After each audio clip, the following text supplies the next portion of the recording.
사랑하는 여러분, 오늘 이 자리에 함께 해주셔서 진심으로 감사합니다. 우리의 삶이 더 높은 단계로 나아가길 소망하는 모든 분들의 마음에 오늘 이야기가 깊은 울림과 지혜를 전해주기를 바랍니다. 잠시 귀를 기울이시기 전에 이 채널의 구독과 좋아요를 통해 더 많은 분들에게 하나님의 은혜와 지혜를 나누는 귀한 통로가 되어주시길 부탁드립니다. 여러분의 삶에 늘 평안과 축복이 가득하기를 기도하며 오늘 이야기를 시작하겠습니다. 때로는 말을 많이 하는 것이 오히려 사람들을 멀어지게 한다는 것을 아시나요? 제가 처음으로 성공한 사람들의 모임에 초대받았을 때 저는 큰 실수를 저질렀습니다. 어떻게든 그들에게 잘 보이고 싶어서 제 자신을 증명하고 싶어서 쉴 새 없이 떠들었죠.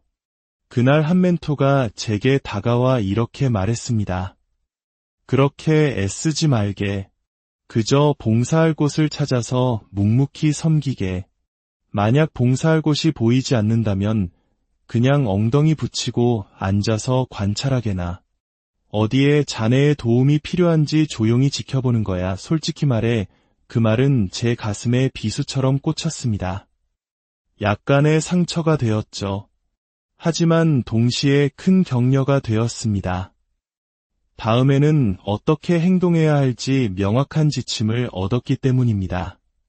그리고 다음 기회가 찾아왔을 때 저는 이전과는 완전히 다른 사람이 되어 있었습니다.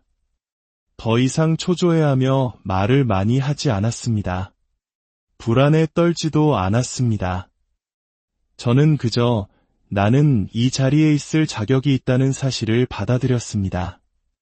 어쩌면 우리 중 많은 이들에게 다음 단계로 나아간다는 것은 바로 이 사실을 받아들이는 것부터 시작될지 모릅니다. 과거의 실수나 출신 배경에 얽매이지 않고 내가 아직 가지지 못한 것들에 대해 걱정하지 않고 그저 나는 이곳에 속한 사람이다라고 믿는 것 말입니다.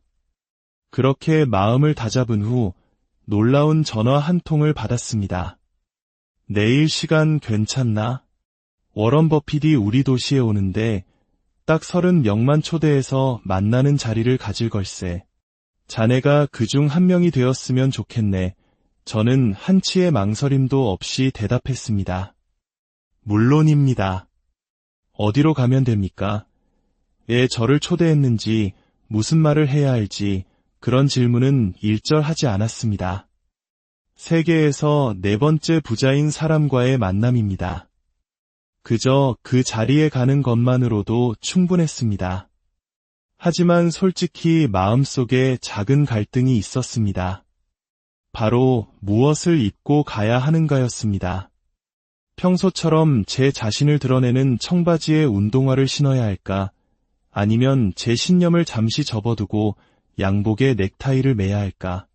그것이 제 자신을 파는 행위는 아닐까 하는 고민이 깊었습니다.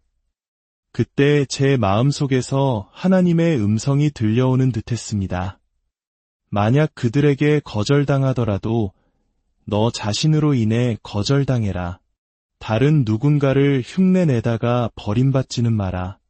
끝까지 너 자신으로 남아라. 저는 그 음성에 따라 한 번도 신지 않았던 가장 아끼는 운동화와 청바지, 그리고 저를 가장 잘 표현하는 셔츠를 입고 그곳으로 향했습니다. 하지만 이번에는 전략이 있었습니다. 약속 시간보다 1시간 일찍 도착해서 참석자들의 이름과 양력이 적힌 자료를 모두 사진으로 찍어두었습니다.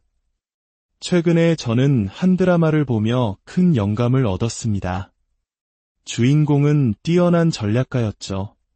저는 그때 깨달았습니다.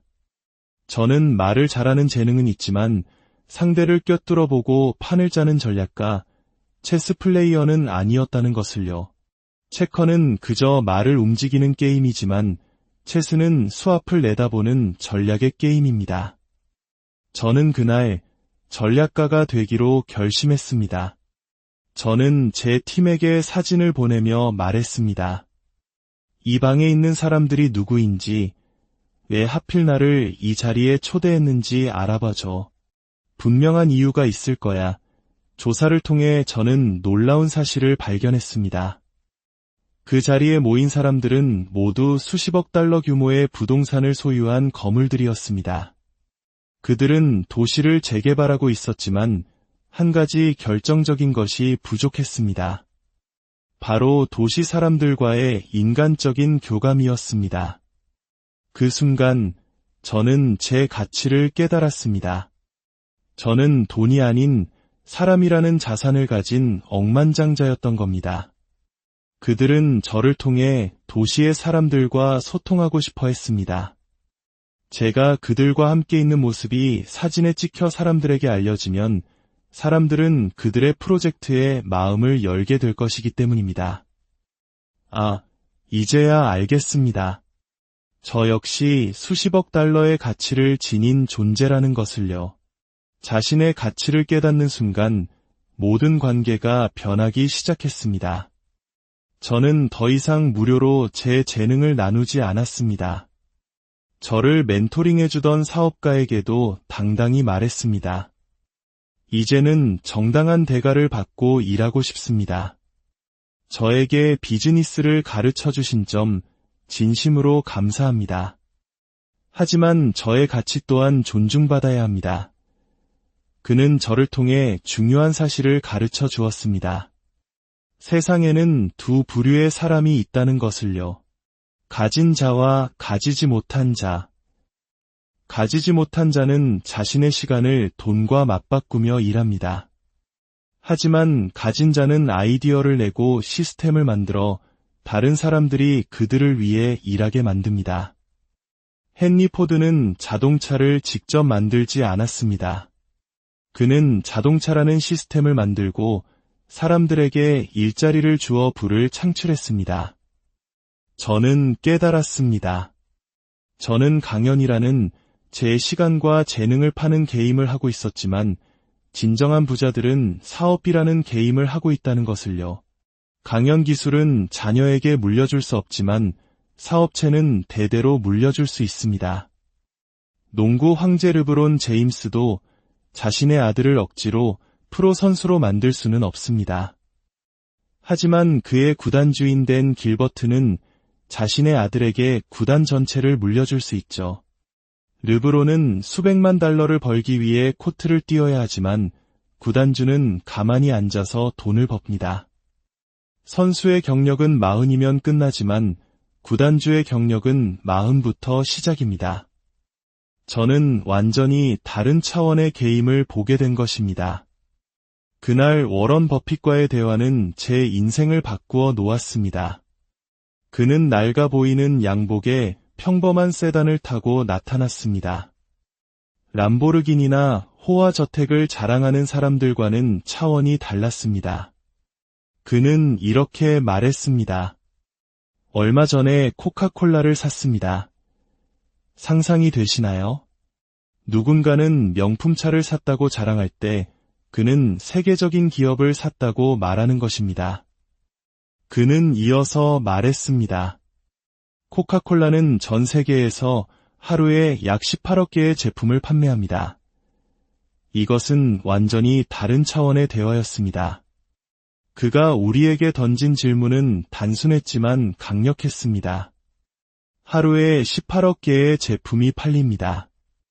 콜라 한 병이 대략 $2라고 해봅시다. 그럼 하루 매출이 얼마죠? 36억 달러입니다. 1년이면 1조 3천억 달러가 넘는 돈입니다. 만약 내가 이 콜라 가격을 단 1센트, 우리 돈으로 약 10원만 올리면 어떻게 될까요? 1센트가 18억 번 더해지면 하루에 1,800만 달러, 1년이면 65억 달러가 넘는 추가 수익이 발생합니다. 그는 이미 벌고 있는 막대한 돈에 더해 단 1센트의 변화로 상상도 할 수 없는 부를 더 창출한 것입니다. 그 방을 걸어 나오며 저는 확신했습니다. 세상은 가진 자와 가지지 못한 자로 나뉘어 있다는 것을요. 저는 두 세계를 모두 경험했습니다. 어린 시절, 저는 할머니와 함께 정부 보조식품을 받기 위해 길게 줄을 서곤 했습니다. 깡통에 든 소고기와 커다란 치즈 덩어리를 받아오던 기억이 생생합니다.